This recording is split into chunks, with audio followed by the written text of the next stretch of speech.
कवन कसूर भइल बेटवा से तोहरा, कवन कसूर भइल बेटवा से तोहरा, काहे नाम के बतावेलू।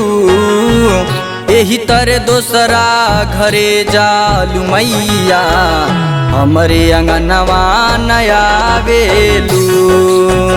एही तरह दोसरा घरे जालू मैया, हमरे अंगनवा नया बेलू।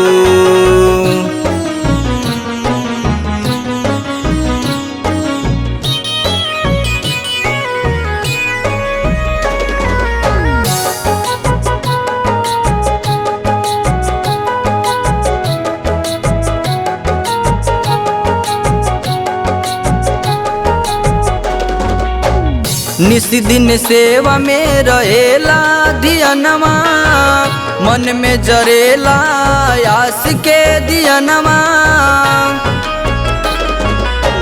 निस दिन सेवा में रहेला धियनवा, मन में जरेला आस के दियनवा।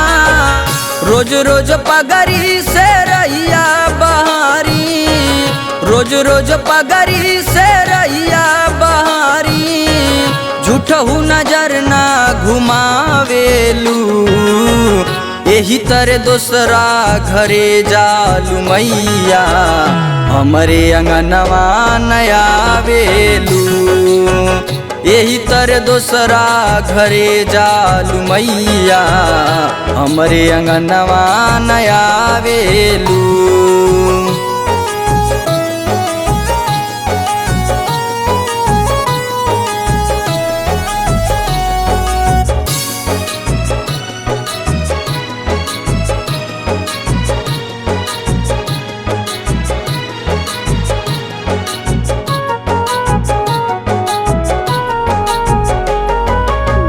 पौआ पखारे खातिर गंगा जल मंगाई, रची रची अढ़ौल के हार बनवाई। पौआ पखारे खातिर गंगा जल मंगाई, रची रची अढ़ौल के हार बनवाई। हलुआ पूड़ी के नीत भोगवा लगाई, हलुआ पूड़ी के नीत भोगवा लगाई। काहे राजेश के रोआवेलू, एही तरह दोसरा घरे जालू मैया, हमरे अंगनवा नया बेलू।